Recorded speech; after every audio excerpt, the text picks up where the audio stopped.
여러분, 한번 상상해 보세요. 30대에 진짜 젊고 활동적이던 사람이 어느 날 갑자기 라임병에 걸립니다. 아, 그 무서운 진드기 매개 질환 말씀하시는 거군요. 네, 맞아요. 이게 그냥 단순한 몸살 정도가 아니더라고요. 막 관절이 무너져 내리고 근육이 타들어가는 듯한 통증에 시달리면서 무려 3년 동안 병상에 누워 지냅니다. 3년이요? 와, 진짜 고통스러웠겠네요. 그러니까요. 기억력은 완전히 곤두박질 치고 머릿속엔 늘 짙은 안개가 낀 것처럼 뿌옇고 우울증에 편집증까지 겹치면서 매일같이 스스로 삶을 마감할 생각만 하던 사람이에요. 혼자서는 방을 걸어 다니는 것조차 버거웠으니까요. 그 정도면 신체적으로나 정신적으로나 완전히 한계에 다다른 상태잖아요. 그렇죠. 그런데 어느 날 한 친구가 찾아와서 이 사람을 억지로 바다로 끌고 갑니다. 그리고는 서핑보드 위에 그냥 눕혀버려요. 아니, 상식적으로는 당장 응급실에 실려가도 모자랄 판 아닌가요? 제 말이 그 말이에요. 그런데 이 사람이 파도를 타는 순간 믿을 수 없는 일이 벌어집니다. 그 상태에서 바다에 들어갔다는 것 자체가 생물학적인 한계를 시험하는 행동이거든요. 우리 몸의 염증 수치나 스트레스 호르몬이 진짜 극에 달해 있을 테니까요. 맞아요. 그런데 그가 보드에 엎드려 겨우 노를 젓는 순간 갑자기 시간의 흐름이 막 느려지는 것처럼 느껴졌다고 합니다.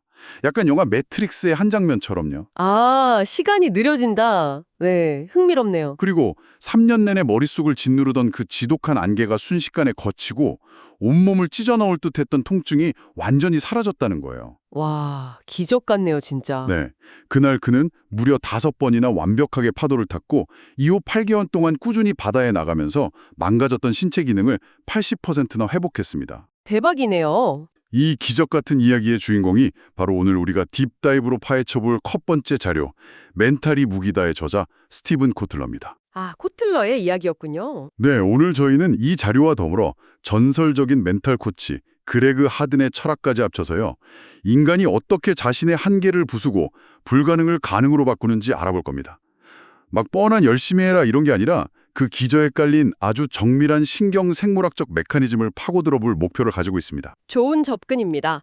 사실 코틀러의 사례를 들으면 막 기적이나 초자연적인 치유 현장으로 오해하기 쉽잖아요. 그렇죠. 저도 처음엔 약간 사이비 종교 간증인가 했어요. 충분히 그렇게 생각하실 수 있죠. 하지만 신경과학의 관점에서 보면 이것은 아주 명확하게 설명이 가능한 현상입니다. 진짜요? 과학적으로 설명이 된다고요? 네, 코틀러의 뇌가 극한의 환경에서 생존하기 위해 몰입, 즉 플로우라는 특수한 신경학적 기혈을 변속한 거거든요. 아, 플로우. 이 상태에 진입할 때 뇌에서 일어나는 가장 극적인 변화가 바로 일시적 전두엽 기능 저하입니다. 일시적 전두엽 기능 저하요. 제가 자료에서 읽고 이해한 바로는 약간 이런 건데요. 우리 이마 바로 뒤에 있는 전두엽이 논리적인 사고를 하고 도덕적인 판단을 내리고 막 시간의 흐름을 계산하잖아요. 네, 아주 정확히 보셨어요. 특히 나는 왜 이 모양일까? 여기서 넘어지면 어쩌지 하고 끊임없이 불안을 속삭이는 내면의 비판자나 자아 같은 복잡한 연산들이 다 거기서 일어나는 거 맞죠? 맞습니다. 전두엽은 인간의 인간답게 만드는 훌륭한 기관이지만 동시에 엄청난 에너지를 소모하는 기관이기도 하거든요. 그러니까 생사를 오가는 파도 위에서 우리 뇌가 지금 저런 복잡한 자아 성찰이나 시간 계산에 쓸 에너지가 없다. 당장 눈앞의 파도에 집중하지 않으면 죽는다.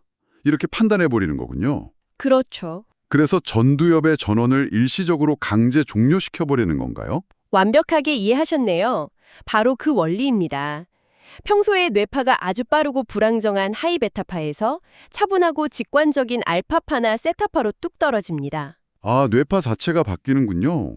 네, 전두엽이 꺼지면서 나라는 자아 감각이 사라지고 과거나 미래를 계산하는 시간 감각이 왜곡되는 거죠. 코틀러가 막 시간이 느려지는 것처럼 느꼈던 이유가 바로 여기 있습니다. 와, 신기하네요. 이렇게 뇌의 방어벽이 내려가면 우리 몸은 코르티솔 같은 스트레스 호르몬 분비를 멈춥니다. 통증을 느끼게 하는 신경 회로도 차단되어 버리죠. 듣다 보니까 이걸 스마트폰에 비유해 볼 수 있을 것 같아요. 오, 스마트폰이요?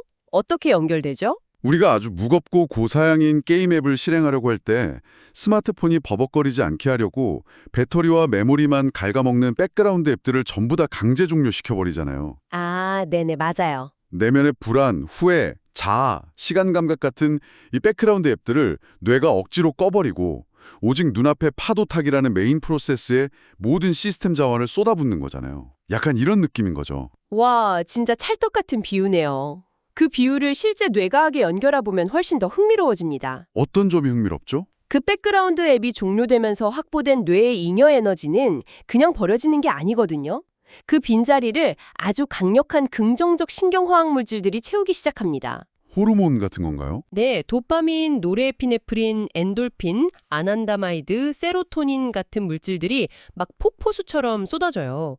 이 물질들은 단순히 기분을 좋게 만드는 게 아니라 인간의 정보 처리 속도와 근력을 완전히 증폭시킵니다. 그래서 자료에 나온 미국 국방부 스나이퍼 훈련 통계가 그렇게 높게 나온 거군요. 네, 맞습니다. 다으파 연구 결과죠. 저는 처음에 그 통계 보고 제 눈을 의심했어요. 이 몰입 상태를 유도해서 스나이퍼들을 훈련시켰더니 학습 속도가 정상 상태일 때보다 240%에서 최대 500%까지 빨라졌다고요? 네, 엄청난 수치죠. 진짜 무슨 게임 치트키인 줄 알았어요. 어떻게 학습 속도가 5배나 빨라질 수 있는 건지 도대체 그 기저 메커니즘이 뭔가요? 그 5배의 학습 속도를 만드는 핵심이 바로 도파민과 노르에피네프린의 결합에 있습니다. 아, 그 두 가지 호르몬이 만나서요? 네, 노르에피네프린은 극도의 집중력을 만들어내고요. 도파민은 뇌의 패턴 인식 능력을 급격히 높여줍니다. 아, 패턴 인식이요? 평소 같으면 10번, 20번을 반복해야 뇌의 시냅스가 연결되면서 아, 이렇게 쏘는 거구나 하고 패턴을 인식할 텐데 이 호르몬들이 가득 찬 상태에서는 뇌가 단 한두 번의 교염만으로도 그 신경회로를 엄청 굵게 코팅해버립니다. 와, 한두 번만 해도요? 전문 용어로는 장기 강화가 순식간에 일어나는 거죠. 새로운 기술이나 기억이 뇌에 인쇄되는 속도 자체가 확 달라지는 겁니다. 뭐랄까, 뇌가 정보를 받아들이는 조리개가 최대치로 활짝 열리는 셈이네요? 정확한 표현입니다. 그런데 여기서 드는 의문이 하나 있어요. 특수부대 스나이퍼나 거대한 파도를 타는 익스트림 스포츠 선수들은 막 목숨이 걸려 있으니까 그런 극단적인 스위치가 켜진다고 쳐도 우리 같은 평범한 사람들도 일상에서 이 몰입의 스위치를 켤 수 있는 건가요? 네, 가능합니다. 코틀러는 이 몰입을 유도하는 아주 강력한 트리거로 과제와 기술의 균형을 제시했어요. 아, 과제와 기술의 균형? 네, 몰입 연구의 창시자인 미하이 칙센트미하이가 처음 발견하고 코틀러가 발전시킨 개념인데요.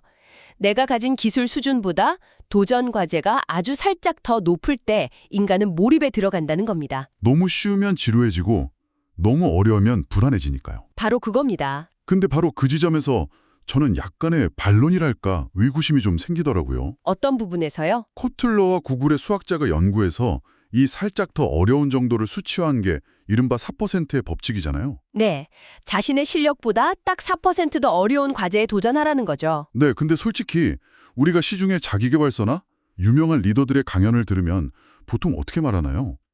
가슴을 뛰게 하는 엄청나게 크고 원대한 목표를 세워라 이렇게 강조하잖아요. 그렇죠. 거대한 꿈을 꿔라 이렇게 말하죠. 불가능해 보이는 거대한 목표를 쫓아야 사람이 변한다고들 하는데 고작 4%더 어려운 일에 도전하라는 건 너무 소박하고 안전한 길만 택하라는 것처럼 들리거든요. 아주 날카로운 지적입니다. 근데 우리가 목표를 설정할 때 흔히 빠지는 생물학적 함정이 바로 그 부분에 있어요. 생물학적 함정이요. 동기부여 강연에서는 거대한 목표가 열정을 불러일으킨다고 하지만 뇌과학의 관점에서는 완전히 다릅니다. 한번 상상해 보세요. 당신의 현재 실력보다 30%, 40%더 높고 거대한 목표를 당장 내일 아침의 과제로 삼았다고 가정해 보죠. 헉, 내일 아침에요? 네, 그럼 우리 뇌의 편도체는 이것을 어떻게 해석할까요? 감정과 공포를 담당하는 편도체 입장에서는 약간 그 거대한 격차를 생존에 대한 위협으로 느끼지 않을까요? 그렇죠. 저걸 못 해내면 나는 도태될 거야, 큰일 났다 하면서 막 공포에 질릴 것 같은데요? 완벽한 분석입니다. 뇌는 그것을 진짜 포식자가 나타난 것과 똑같은 위기 상황으로 인식하고 노르에피네프린을 아주 과도하게 분비합니다. 아까 집중력을 높여준다던 그 호르몬이요? 네, 약간의 노르에피네프린은 긴장감과 집중력을 주지만 이게 과도해지면 시스템에 완전히 과부하가 걸립니다. 심장이 막 뛰고 식은땀이 나며 극도의 불안감이 엄습하죠. 와, 생각만 해도 스트레스 받네요. 이 상태에서는 전두엽이 다시 강하게 켜지면서 넌 이걸 못할 거야 당장 도망쳐라고 경고 신호를 마구 보냅니다. 몰입은커녕 인지적 마비가 와버리는 거죠. 아, 여러분 듣고 계신가요? 새해마다 우리가 거대한 목표를 세우고 며칠 만에 포기해버리는 작심삼일이 단순히 제 의지력이 부족해서가 아니었군요. 맞습니다. 뇌가 공포에 질려 스스로 시스템을 셧다운시킨 거였어요. 와, 되게 위로가 되는 말이네요. 그래서 코틀러가 작은 불가능이라는 개념을 그토록 강조하는 겁니다. 역사에 남을 혁신이나 원대한 목표인 큰 불가능은 분명 저 머리 북극성처럼 두고 방향을 잡는 데는 필요해요. 멀리 두는 용도로요? 네, 하지만 오늘 하루, 지금 이 순간 눈앞에 두어야 할 실행 과제는 철저하게 4%의 불편함으로 쪼개져 있어야 한다는 겁니다. 그렇군요.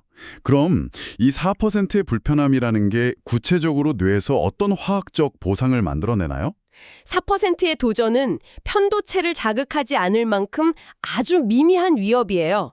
그래서 딱 적당량의 노르에피네프린만 분비되어서 눈앞의 과제에 주의를 싹 집중하게 만들죠. 아, 과부하가 안 걸리는 거군요. 네. 그리고 그 4%를 성취하고 나면 뇌는 즉각적으로 도파민을 보상으로 팍 내놓습니다. 오, 도파민 파티가 열리는 거네요. 도파민은 방금 한 그 행동, 기분 좋은데 한 번 더 해보자 라고 속삭이는 신경 전달 물질이거든요. 한 번 더 약간 중독성 있게 만드는 거군요. 그렇죠. 이 도파민의 징검다리를 4%씩 계속 밟고 건너가다 보면 어느새 인류의 한계를 깨는 저 거대한 큰 불가능의 영역에 도달하게 된다는 것. 이게 바로 몰입의 진짜 비밀입니다. 와, 그러니까 거대한 목표를 향해 가되 뇌의 엔진이 꺼지지 않도록 4%짜리 도파민 연료를 계속 공급해주라는 거군요. 맞습니다. 진짜 뇌의 메커니즘을 속이는 일종의 해킹 같기도 하네요. 자, 그런데 여기서 저희 논의를 좀 더 확장해 볼까요? 네, 좋습니다. 우리가 이 4%의 법칙을 써서 전두엽을 끄고 몰입 상태에 진입했다고 한번 쳐봅시다. 네. 그런데 제 머릿속에 든 지식이나 기술이 전혀 없다면 어떨까요? 아, 빈 깡통 상태라면요? 그렇죠. 제가 몰입에 들어갔다고 해서 아무 지식도 없는 상태에서 갑자기 아인슈타인처럼 막 상대성 이론을 써내려 가거나 모차르트처럼 교향곡을 작곡할 수는 없는 노릇이잖아요. 당연하죠. 몰입에 화학물질들이 작용할 그 재료 자체가 뇌 안에 풍부하게 장전되어 있어야 할 텐데요. 와, 매우 중요한 포인트를 짚으셨습니다. 아무리 용광로가 뜨거워도 녹일 쇳덩이가 없으면 무용지물이죠. 맞아요. 뇌가 몰입 상태에서 폭발적인 패턴 인식을 일으키려면 점과 점을 막 연결할 수 있는 방대한 지식의 덩어리들이 무의식에 꽉 저장되어 있어야 합니다. 지식의 덩어리요? 코틀러는 이 재료를 효율적으로 채워넣기 위해서 학습의 최적화가 반드시 필요하다고 강조합니다. 아, 그 학습의 최적화 전략. 제가 자료에서 본 사례들이 참 인상 깊었어요. 그 주짓수의 예를 들자면 길로틴 초크 같은 핵심 기술이 있잖아요. 네, 그렇죠. 수백 가지의 주짓수 기술 중에서 이 핵심 기술은 전체의 한 20%밖에 안 되지만 이것만 완벽하게 뇌에 싹 새겨두면 실제 스파링 상황의 80%를 통제할 수 있다고 하더라고요. 네, 이른바 80대 20 원리죠. 맞아요. 그 원리는 스포츠뿐만 아니라 비즈니스와 공학에도 똑같이 적용됩니다. 자료에 언급된 일론 머스크의 스페이스X 사례도 맥락을 같이 하거든요. 아, 머스크 이야기 진짜 재밌었죠. 처음 일론 머스크가 로켓을 만들겠다고 했을 때 다들 로켓 완제품의 가격이 너무 비싸서 절대 불가능하다고 비웃었잖아요. 네, 다들 미쳤다고 했죠. 그때 머스크는 거대한 로켓을 지식의 최소 단위로 완전히 쪼개버렸어요. 로켓을 구성하는 알루미늄, 티타늄, 구리 같은 원재료들의 시장 가격은 얼마지? 하고 분석해본 거죠. 네, 가장 근본적인 질문을 던진 겁니다. 그랬더니 그 원재료의 가격은 완성된 로켓 가격의 단 2%에 불과했다는 겁니다. 와, 진짜 대박이지 않나요? 엄청난 발견이죠. 이게 바로 제1원리 사고방식입니다. 제1원리 사고방식. 네, 기존의 틀을 깨고 쓸데없는 정보들을 다 걷어낸 다음에 가장 근본적인 지식의 뼈대만 남기는 겁니다. 그래서 로켓 제작 비용을 획기적으로 낮출 수 있었던 거고요. 아, 그러니까 그렇게 80대 20 원리나 제1원리로 핵심 지식들을 머릿속에 효율적으로 뼈대부터 구축해두라는 거군요. 맞습니다. 그렇게 구축해두면 몰입 상태에 들어갔을 때 뇌는 그 뼈대들을 엄청나게 놀라운 속도로 교배시키기 시작합니다. 지식들을 막 썩는다는 말씀이시죠? 네, 이것이 바로 우리가 창의성이라고 부르는 과정이죠. 시각 자료에 제시된 창의성 폭발을 위한 4대 부스터를 보면 이 과정을 뇌과학적으로 어떻게 촉진할 수 있는지 잘 나와 있습니다. 아, 그 4대 부스터요? 제가 봤는데 감사, 마음챙김, 규칙적 운동, 숙면 이렇게 4가지 부스터가 딱 적혀 있더라고요. 네, 아주 기본적인 것들이죠.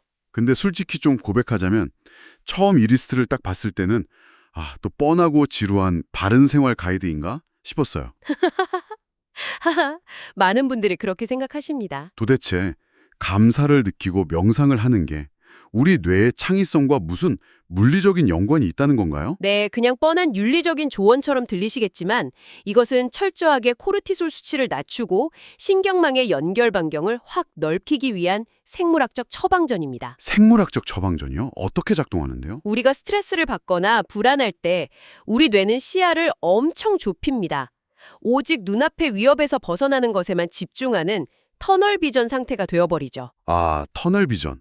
다른 건 아예 안 보이고 딱 하나만 꽂히는 거네요. 네, 하지만 감사일기를 쓰거나 마음 챙김 명상을 하면 불안을 관장하는 편도체의 활성도가 물리적으로 훅 낮아집니다. 방어막이 풀리는 거군요. 그렇죠. 뇌의 방어벽이 풀리면서 전대상 피질이라는 부위가 강하게 활성화되는데요. 이곳이 바로 멀리 떨어져 있는 엉뚱한 정보들을 서로 팍 연결해서 유레카 같은 통찰을 만들어내는 핵심 부위입니다. 아하. 생존 모드가 해제되어야만 뇌가 더 넓은 데이터베이스를 탐색하기 시작한다는 거군요. 완전 이해됐어요. 맞습니다. 그 탐색 과정과 관련해서 제가 자료에서 읽고 가장 재밌었던 접근법이 하나 있어요. 여러분도 귀 쫑긋하고 들어보세요. 유명한 미국 드라마 맥가이버의 원작 작가가 썼다는 이른바 맥가이버 메서드입니다. 그거 정말 무의식의 인지 과정을 영리하게 활용한 아주 고전적이면서도 확실한 방법이죠. 네, 대본을 쓰다가 도저히 아이디어가 안 떠오르고 막 막힐 때가 있잖아요. 의식적으로 머리를 쥐어뜯고 전두엽을 풀과동해도 답이 절대 안 나올 때 이 작가는 과감하게 펜을 내려놓는다고 합니다. 그리고 뭘 하죠? 운전을 하거나 수영, 샤워 같은 아주 가벼운 활동을 하러 간다는 거예요. 딴짓을 하는 거군요. 네, 그렇게 의식적인 고민을 딱 멈추고 딴짓을 할 때 불현듯 벼락처럼 해답이 딱 떠오른다는 겁니다. 네, 그게 무의식의 힘이죠. 의식이 한 발 물러서 있는 사이에 뒤에서 조용히 일하던 무의식이 뇌 속에 저장된 온갖 재료들을 막 버무려서 최적의 정답을 툭 던져준다는 원리잖아요. 정확합니다. 뇌과학에서는 이를 디폴트 모드 네트워크, 즉 DMN의 활성화라고 설명하거든요. 디폴트 모드 네트워크요? 뇌가 아무런 목표 지향적인 작업을 하지 않고 가만히 쉴 때 오히려 활발해지는 신경망이죠. 쉴 때 뇌가 더 일을 한다는 거네요. 맞습니다.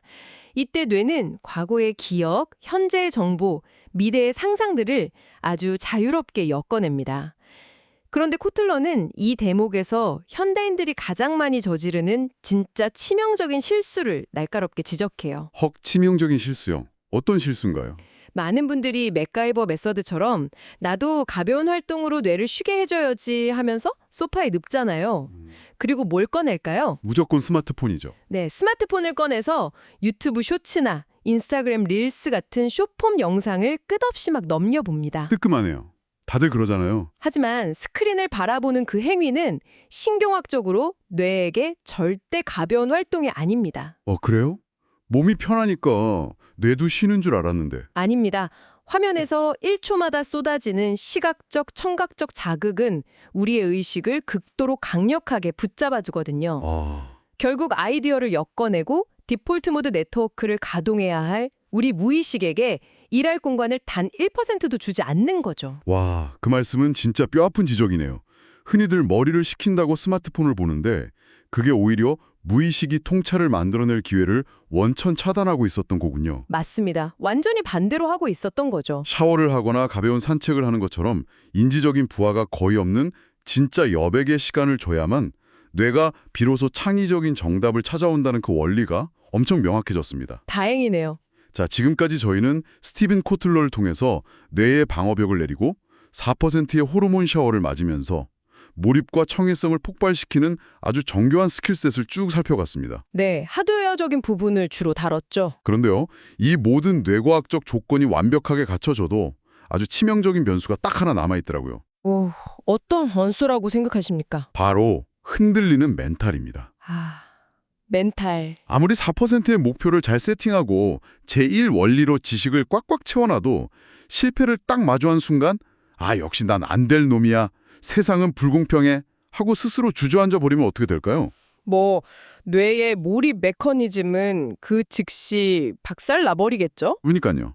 그래서 이 딥다이브의 두 번째 축인 미시간 대학교의 전설적인 멘탈 코치 그레그 하든의 철학이 반드시 필요해지는 겁니다. 전적으로 동의합니다. 코틀러가 하드웨어의 성능을 극한으로 끌어올리는 오버클럭 기술을 알려준다면 하드는 그 하드웨어가 바이러스나 오류에 무너지지 않도록 가장 견고한 운영체제, 즉 OS를 딱 깔아주는 역할을 하거든요. 와, 하드웨어와 운영체제, 비유가 좋네요. 하든을 거쳐간 선수들의 이름만 봐도 그 운영체제가 얼마나 강력한지 금방 알 수 있습니다. 맞아요. 마이클 펠프스 같은 스포츠 영웅도 막 방황하던 시절에 하든의 코칭을 받아서 부활했잖아요. 네, 수용의 전설이죠. 하지만 제가 자료에서 진짜 가장 깊게 몰입했던 건 NFL 역대 최고의 쿼터백으로 불리는 톰 브레디의 대학 시절 이야기였어요. 톰 브레디 이야기는 정말 극적이죠. 지금은 슈퍼볼을 무려 7번이나 우승한 살아있는 전설이지만 미시간 대학교 1학년 때 브레디는 자기 위에 주전 쿼터백이 무려 6순위나 있는 만년 6순위 후보였어요. 6순이면 진짜 출전 기회가 아예 없는 거나 마찬가지네요. 네, 그래서 매일 벤치에 앉아서 코치님은 나한테 기회도 안 줘. 내 환경은 진짜 최악이야 하면서 엄청난 분노와 좌절감에 빠져 있었다고 합니다. 누구나 그 상황이면 원망하게 될 것 같긴 합니다. 그때 그레그 하든이 브레디의 멘탈을 완전히 뜯어고친 그 하나의 철학이 있습니다. 아, 그 유명한 원칙 말씀하시는군요. 통제 가능한 것을 통제하라. 네, 맞습니다. 통제 가능한 것을 통제하라. 하든은 브레디의 불만을 아주 냉정하게 해체해버렸죠. 감독의 전술, 다른 쿼터백의 뛰어난 실력, 날씨, 나를 향한 여론. 이것들은 브레디가 아무리 분노하고 짜증내봤자 단 1%도 바꿀 수 없는 통제 불가능한 외부 변수들입니다. 바꿀 수 없는 것들이죠. 하든은 이런 것들에 인지적 에너지를 낭비하고 남을 원망하는 행위를 SDAB, 즉 자기 패배적 태도와 행동이라고 정의했습니다. 아, 자기 패배적 행동.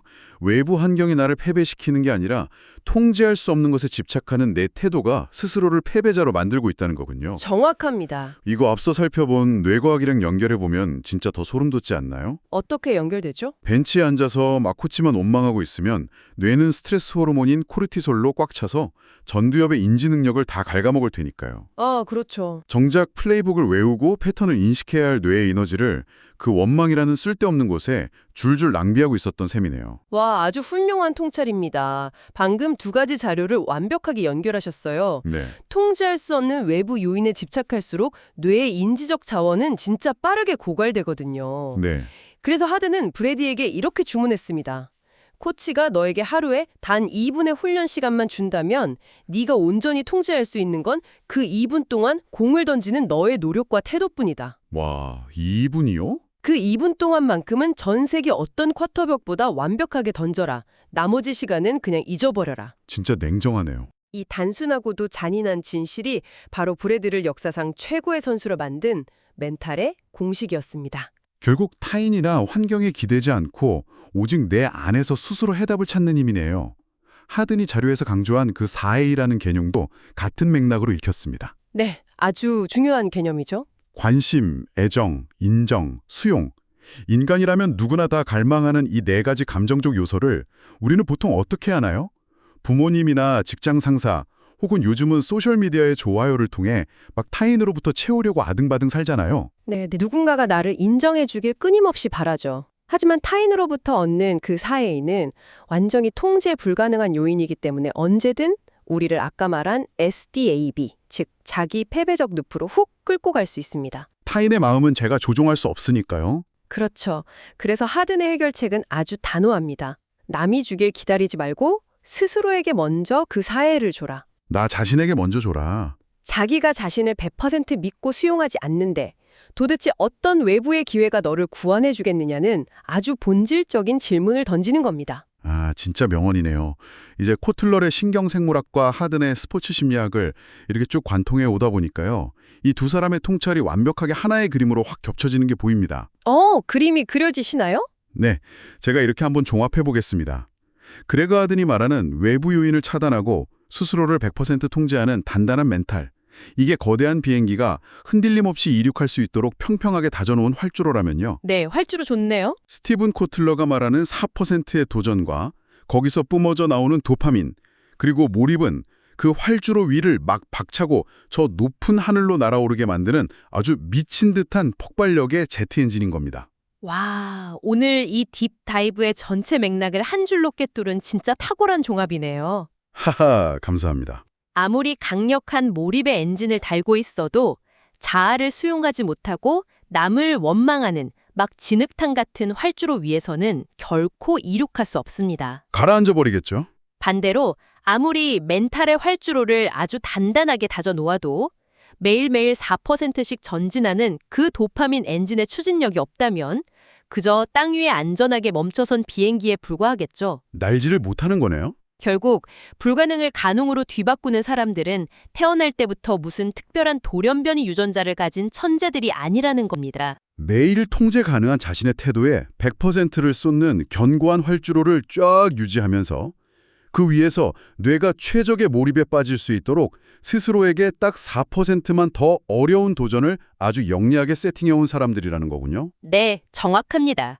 그리고 그렇게 의식적으로 치열하게 노력하다가 막힐 때는 당장 스마트폰을 내려놓고 가벼운 산책을 하면서 무의식이 유레카를 툭 던져주도록 여백을 허락할 줄 아는 기술까지 다 갖춘 사람들이죠. 와, 오늘 이 깊은 논의를 통해서 막연하게만 느껴졌던 불가능 극복의 메커니즘이 신경과학과 심리학이라는 렌즈를 딱 거치면서 아주 선명한 설계도로 그려졌습니다. 네, 아주 유익한 시간이었습니다. 이제 오늘 파헤친 이 자료들의 핵심을 바탕으로 여러분께 마지막으로 한 가지 새로운 질문을 툭 던지며 마무리하고 싶습니다. 어떤 질문이죠?